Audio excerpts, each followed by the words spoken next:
Halo, selamat malam saudara. Anda kembali menyaksikan program Kompas Malam bersama saya, Rahmat Ibrahim. Selain 3 informasi tadi, kami juga masih memiliki informasi lainnya untuk menemani akhir pekan Anda. Langsung saja kita simak informasi pertama di Kompas Malam, saudara. Lokasi kebakaran kios imbas pengeroyokan debt collector di kawasan Kalibata terpantau sepi pada malam hari. Sementara polisi juga terus siaga di TKP. Malam hari kondisi di lokasi kebakaran terlihat sepi, tidak ada penerangan, puing bekas kebakaran juga masih tergeletak. Namun beberapa sudah mulai dibersihkan. Polisi masih berjaga tidak jauh dari lokasi kebakaran. Brimopolda Metro Jaya berjaga 24 jam sejak pasca kejadian rusuh dan pembakaran Kamis malam untuk memastikan situasi tetap kondusif.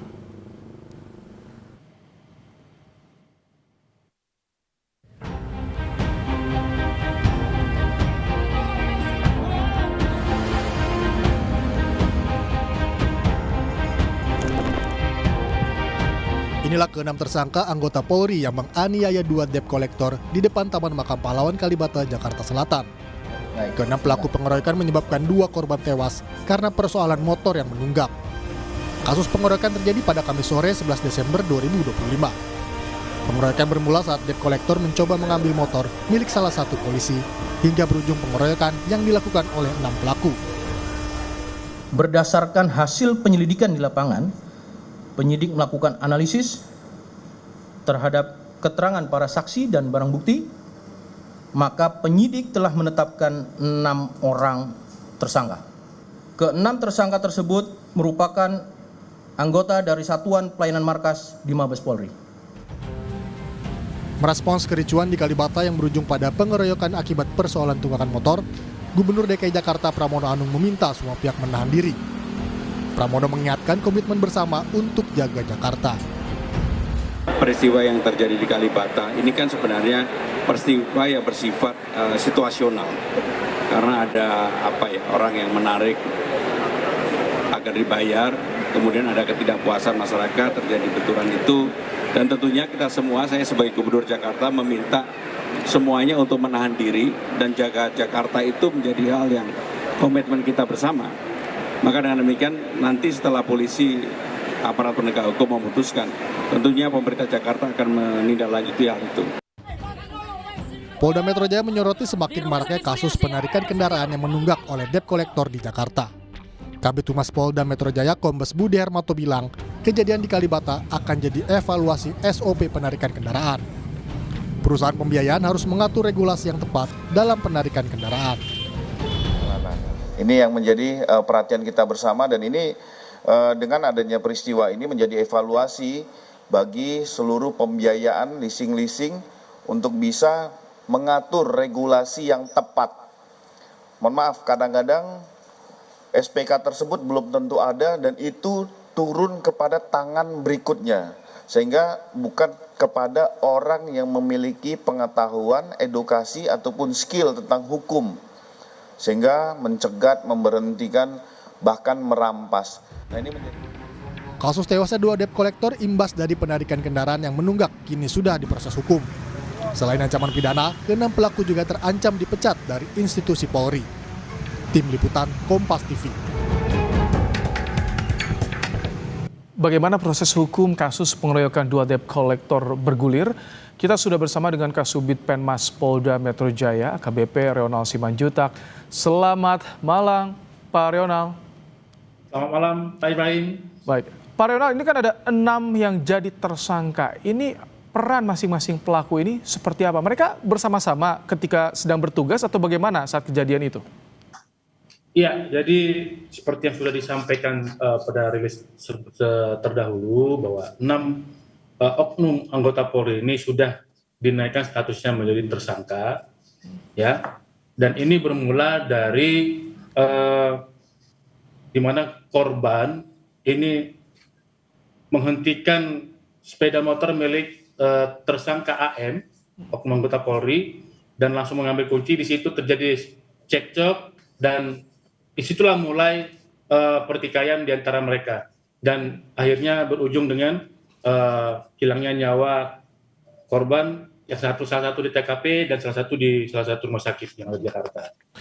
Itu 5 tersangka lain posisinya di mana? Apakah masih bersama dengan salah satu pelaku atau mendapat panggilan atau seperti apa itu?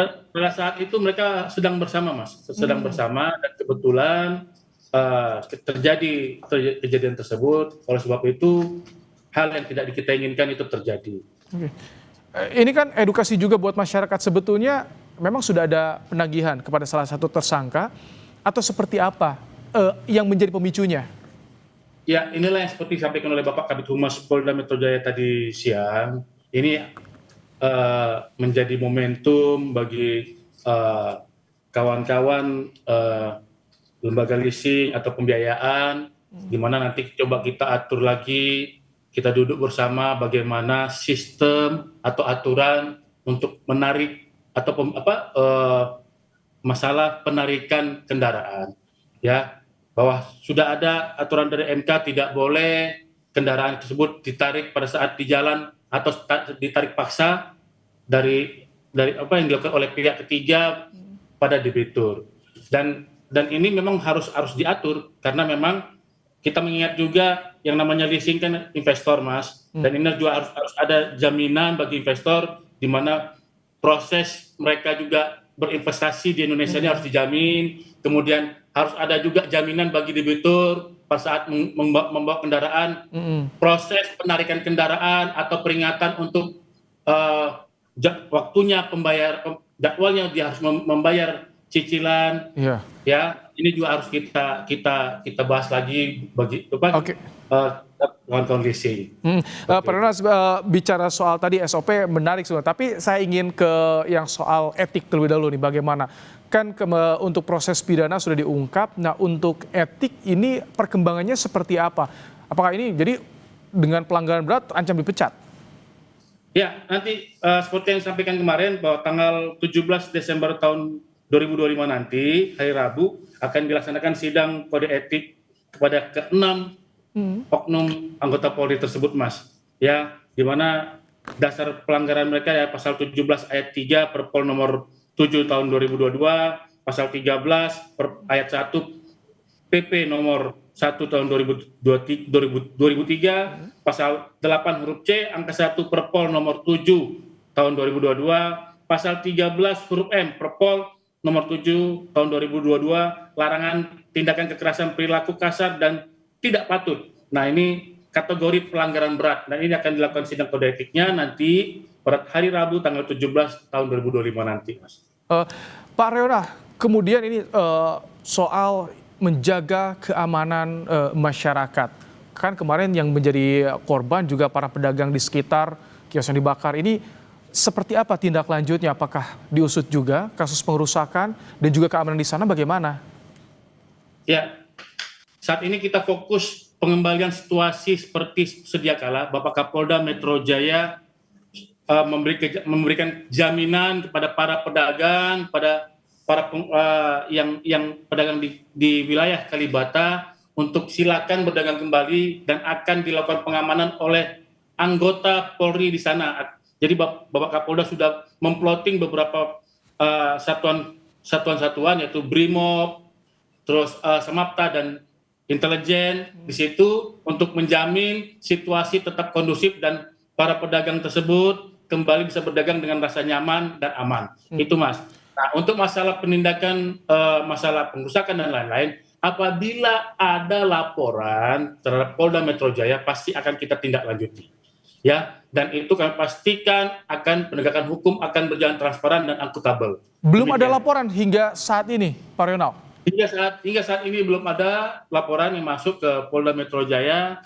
Ya, sekali lagi kami tekankan, apabila ada laporan tentang kejadian tersebut, pasti akan langsung kita tindak lanjuti. Namun saat ini Polda Metro Jaya fokus terhadap pemulihan situasi Kamtibmas di wilayah Kalibata, agar tidak ada trauma bagi para pedagang, bagi masyarakat sekitarnya, dan kembali roda ekonomi bisa berputar di sana, dan situasi kembali kondusif dan nyaman, rasa aman. Agar publik juga tahu, Pak Rionald, jadi kalau misalkan kemarin kasus pembakaran lapak pedagang di sana, barang-barang pedagang, jadi itu menunggu laporan itu masuknya delik aduan kalau misalkan akan diproses, bukan delik umum?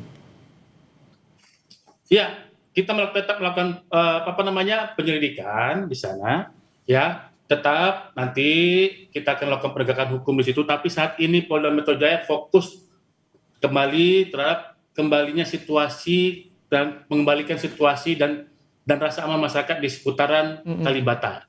Ya, namun tidak menyampingkan penegakan hukum. Sekali lagi kami menyampaikan tidak menyampingkan penegakan hukum. Namun sampai saat ini belum ada laporan dari masyarakat. Namun apabila belum ada laporan tersebut, tetap akan kita lakukan penegakan hukum. Kan ada laporan polisi model A dan ada laporan polisi model B. Di mana laporan polisi model B itu adalah laporan yang masyarakat laporkan. Laporan polisi model A adalah dari kepolisian yang aktif, proaktif untuk membuat laporan polisi untuk melanjuti kejadian tidak pidana yang terjadi. Baik. Demikian, Mas. Terima kasih AKBP Rionald Simanjuntak, Kasubid Penmas Polda Metro Jaya telah menyampaikan bagaimana penanganan terkini kasus tewasnya 2 debt collector, dan ini jadi pelajaran juga tadi disampaikan soal prosedur, terutama soal penarikan kendaraan ini yang juga digarisbawahi menjadi sorotan kita semua. Terima kasih Pak Rionald untuk waktunya di Kompas Malam.